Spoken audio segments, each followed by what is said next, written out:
Thank you very much, Gareth, and slightly disappointed I didn't get some rousing music to introduce me as well. I can't imagine what people would choose. I feel very privileged to be in the role that I am, and the first members' debate that I took part in, that I spoke in, was on out-of-hospital cardiac arrests, because I'm sure I am not alone in this room to have been impacted directly by somebody having an out-of-hospital cardiac arrest. I didn't meet my grandpa. He died in 1964 of an out-of-hospital cardiac arrest. And I reflect how much we have achieved since then. But as Gareth said, even if we double every year, we still don't reach where Denmark was 10 years ago. And I think that's a really stark thing to think about. My husband's best man died of an out-of-hospital cardiac arrest.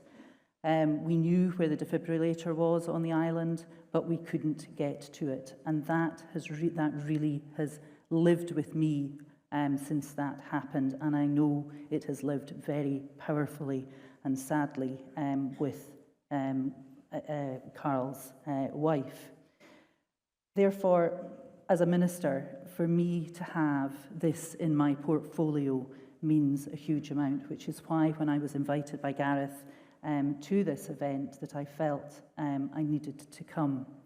Gareth has talked about the important relationship that there is with Save a Life for Scotland between everyone in this room and also the Scottish Government. And that's something that I see that we need to grow on and we need to keep growing on. This partnership has driven delivery of consecutive out-of-hospital cardiac arrest strategies, which I'm very proud of, and I look forward to seeing the outcomes of today's conference and also how we can continue to improve.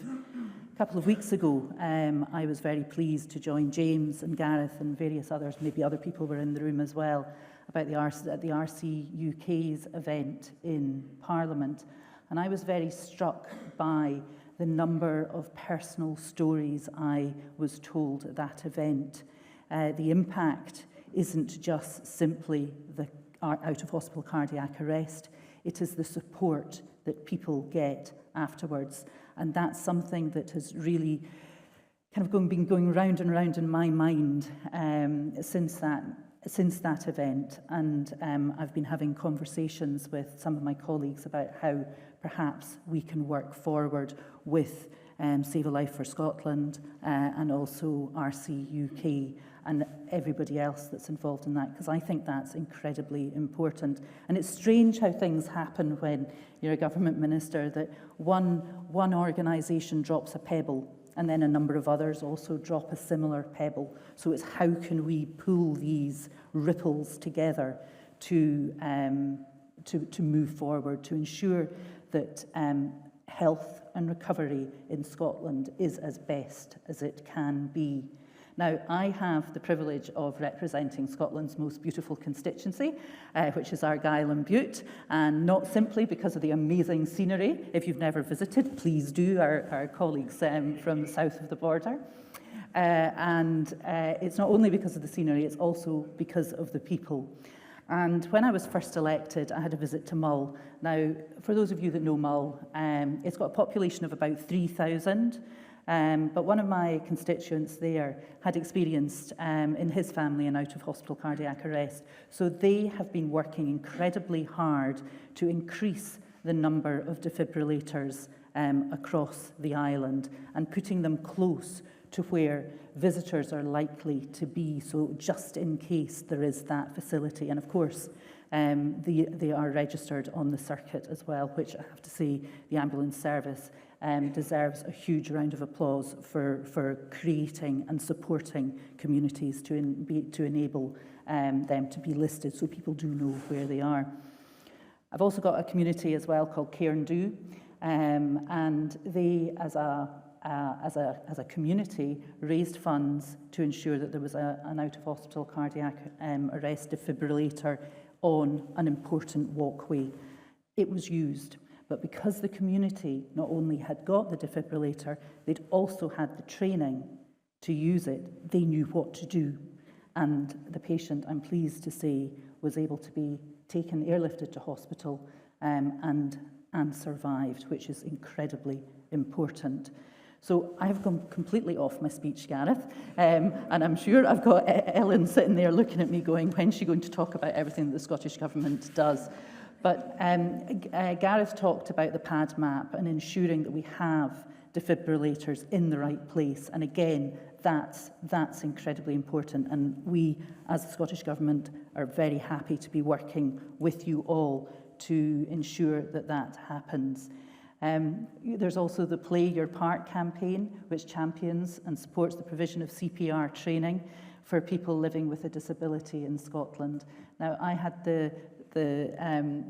my CPR training refreshed, having first of all done it in the Guides decades ago, and then again just before in my previous job with the BBC Scottish Symphony Orchestra. So it was great to get that refreshed CPR training. It is, and to do it with people that are living with a disability, it is so valuable, because this piece of work ensures that people living with a disability are actively included in our mission to increase survival from out-of-hospital cardiac arrests.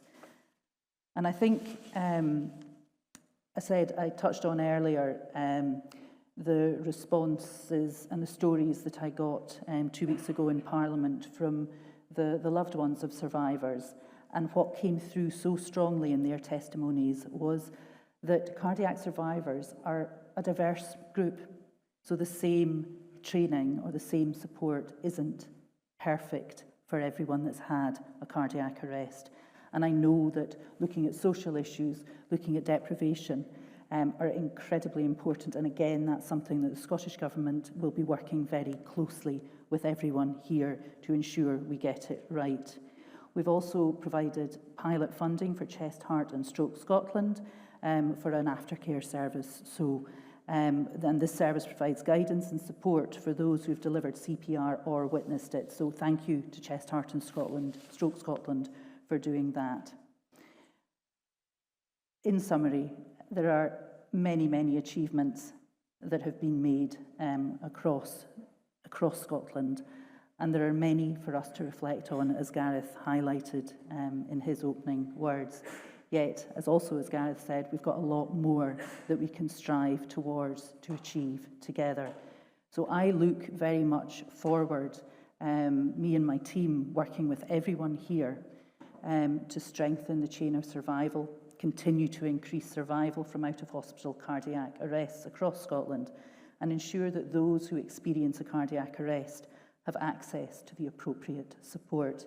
So thank you all again very much for allowing me to come and share some of my thoughts about the amazing work that you're doing, and my appreciation as well, and also an indication of what the Scottish Government is doing to work with you to ensure that that chain of survival is as strong as it can be in Scotland. Thank you.